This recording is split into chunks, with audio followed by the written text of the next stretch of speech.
Brought to you by Narrative Niche. Created and produced by Twisted Wicked Animations. Written by Jason Douglas Kurtz.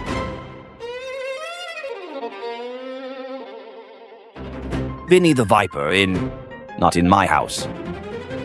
Vinny Vittorio leaned against the polished mahogany bar of Ristorante Regale, swirling the last of his Chianti. The restaurant, with its white tablecloths and soft candlelight, usually hummed with the sort of laughter that only old money and old secrets could buy. Tonight, though, the place felt tight around the edges. Maybe it was the way the waiters kept glancing at the door, or the fact that the regulars had all, somehow, found better things to do. Vinny's men, Tony Russo, Sal, and little Frankie, sat scattered around the room, their suits crisp, their eyes hard. At 9 sharp, Viktor Sokolov walked in like he owned the place.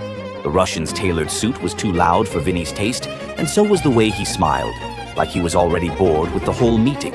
He brought 3 men with him, slabs of muscle with buzz cuts and eyes that never really stopped moving.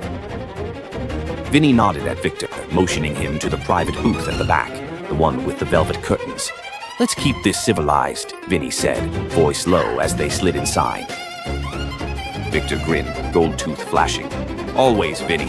We are businessmen, yes? Businessmen don't send their boys to shake down my guys on 9th Street.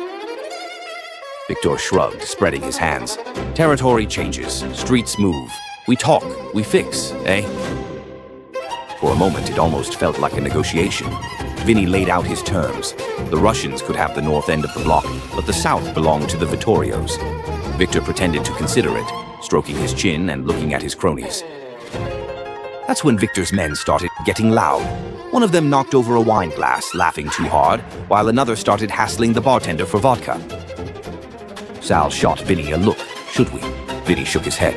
"Not yet." Viktor noticed. "My men, they get restless," he said. "Maybe you give them a little respect, eh?" Vinny's jaw tightened. "Respect's earned, not handed out like breadsticks." One of the Russians spat on the floor, right by little Frankie's shoes. The room went quiet. In the corner, Tony cracked his knuckles. Vinny stood up, slow and deliberate. "I think this meeting's over." Viktor laughed, but there was an edge to it now. "Maybe it's just getting started." Vinny didn't bother with a reply. He took a long puff from his cigar and pulled out a machine gun. Sal grabbed the nearest Russian by the collar, slamming him into the wall. Tony swung a chair, and glass shattered.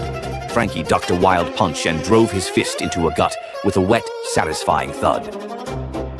Viktor tried to pull a gun, but Vinny was already there, twisting his wrist until the weapon clattered to the floor. "Not in my house," Vinny growled, before driving his knee into Viktor's stomach. The fight spilled into the alley behind the restaurant. Rain slicked the cobblestones, turning the whole place into a stage, lit by the neon sign above the back door. The Russians tried to regroup, but Vinny's crew moved like wolves, picking them off one by one. Viktor ended up on his knees, bloodied and gasping, staring up at Vinny. The Viper knelt beside him, voice cold and even. "You want territory? You can crawl back to Baytown and tell them what happens when you disrespect the Vittorios." Viktor started to crawl away and then collapsed in a pool of blood. Vinny stood, straightening his tie. The alley was quiet again, except for the distant sounds of the city. Traffic, sirens, life going on. He looked at his men, all breathing hard but grinning. "Let's go inside," Vinny said. "Dinner's getting cold." The end. Collect the trading cards. Just go to narrativeniche.com. And don't forget to like, share, and subscribe. Thank you.